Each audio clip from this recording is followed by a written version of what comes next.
What's up, Internet? It's your boy, Mac. I'm back on YouTube. Pardon my voice, a little under the weather. It's not the vid, I promise. But today I wanted to talk a little bit about this camera right here. This is the Canon C70. And we've had this camera for about a little over a year now. Shot 30 weddings with it, a handful of corporate jobs, and we have a lot of thoughts. So much so that we're actually changing up our gear bag because of this camera and our experience with it. So yeah, I'm going to share a little bit about that with you right now. So it's 2022. There's so many amazing cameras out on the market, and the C70 has been out for a while now, but there are a lot of great alternatives by other brands. And now Canon even has the R5C out, which does a lot of what this can do. So why do I still love this camera instead of one of those other options? Well, I love Canon colors. A lot of people talk about that online. In my experience, it's true. The colors are kind of unmatched. The lenses, I have a whole slew of EF lenses that I love, and I'm not ready to give up yet. But also the ease of use that Canon is known for is amazing with this camera. There's so much I love about the size of it, the ergonomics. It's not too tiny. One thing I don't love about using our R5 is my pinky dangling off it when I'm trying to grip it. With this, I added another handle so I can have two hands here.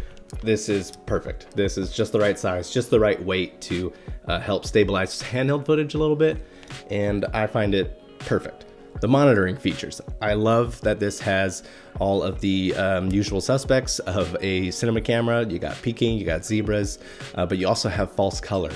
I love false color so much. Before this camera, never used it. Since having it built in this camera, I use it all the time.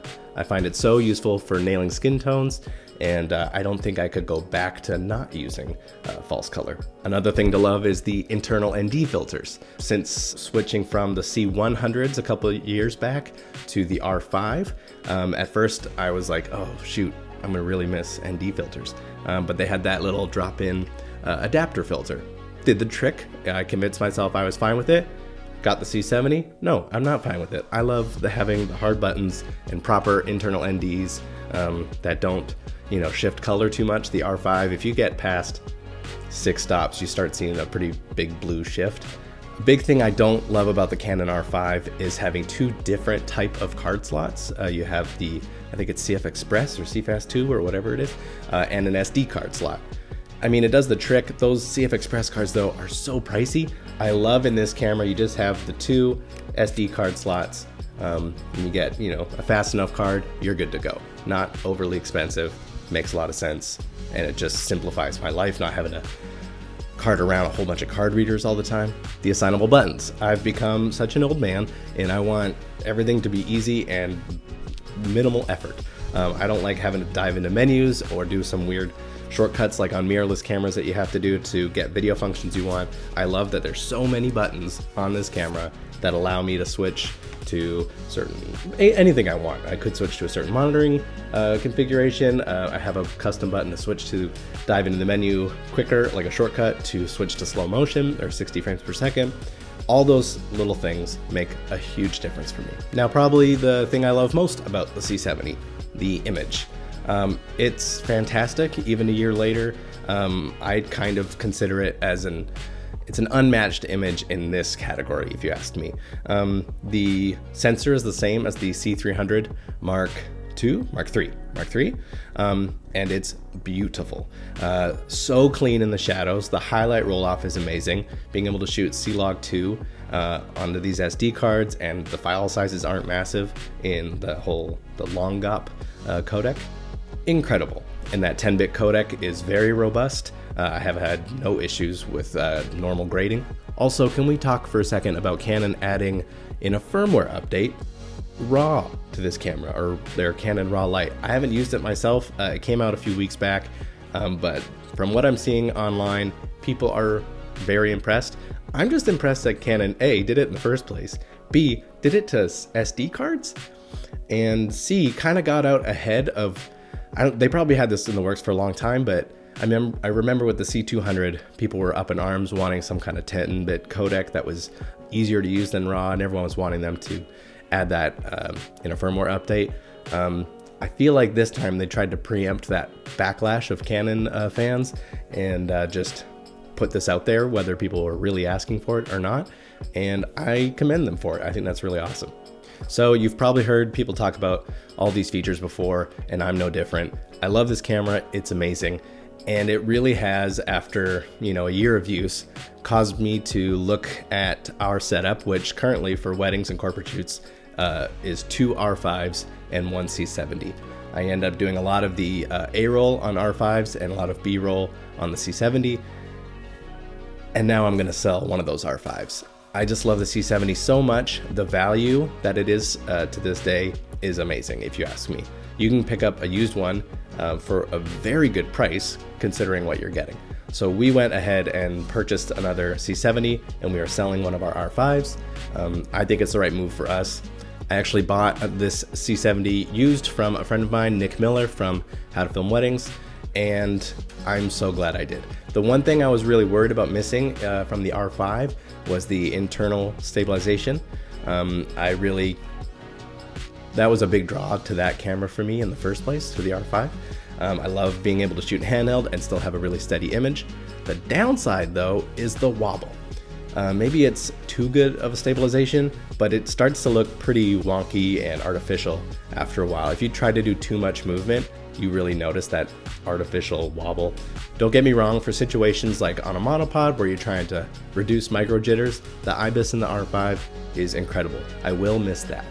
However, having a more natural handheld look is something that I'm really interested in, because we are shooting a ton of handheld for our run and gun shoots and wedding shoots lately. Watch.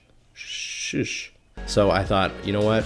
Getting lenses with good stabilization with, less of it, but still really good and natural looking is a better move than trying to use the R5 with non-stabilized lens and rely on that IBIS.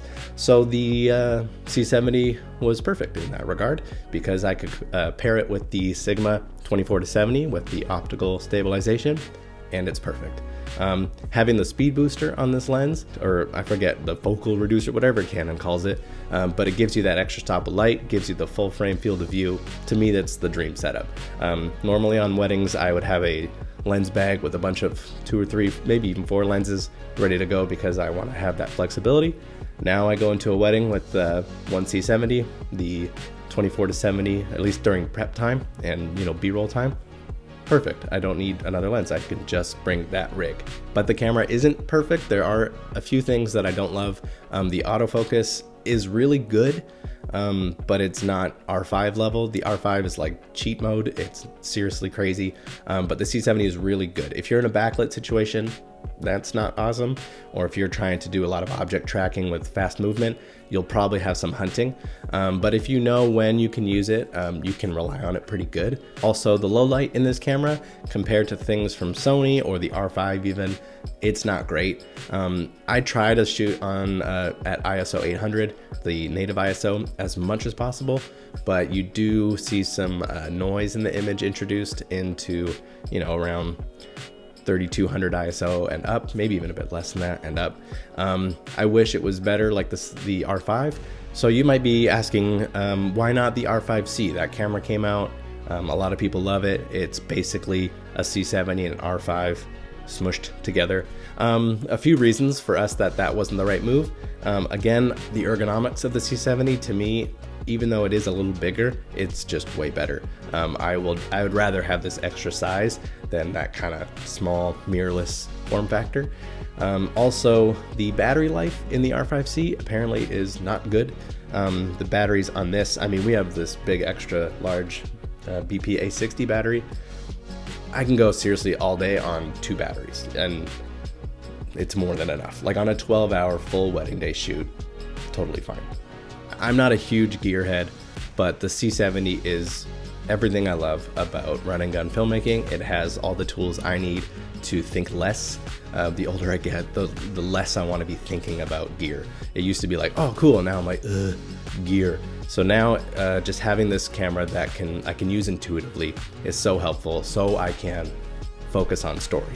So if you're a wedding filmmaker or a run and gun documentary filmmaker, I actually want to share with you something we've been working on. We've been putting together for the last year our very own Story Masterclass. And we're very excited to announce that it is coming out May 9th, 2022, which is just a few weeks from the time of this video going up. We've been wedding filmmakers and commercial doc filmmakers for 16 years, and we've put all of that experience and trial and error into this course. We hold nothing back. So in this masterclass, we dive into all things story, from pre-production to post-production. We want to share with you how to better understand story and what makes up story, because people throw that word around all the time, but we don't feel that people really know exactly what it means. And we also want to share how to apply it to wedding and doc films. We got a lot more info to share soon about this course. Go to the link in the description to sign up for our email list, and you'll be getting info, including some exciting stuff from our sponsors. We were recently brought on as ambassadors for MusicBed, and they are going to share some really exciting stuff. We have the with VidFlow, lots of cool stuff in the works, so please sign up and you'll get more info very soon. But anyway, I hope this video was helpful. Like and subscribe, that'd be cool. And let me know in the comments what you think of the C70 after this long, whether you've used it or not. And I'll see you in the next video. YouTube.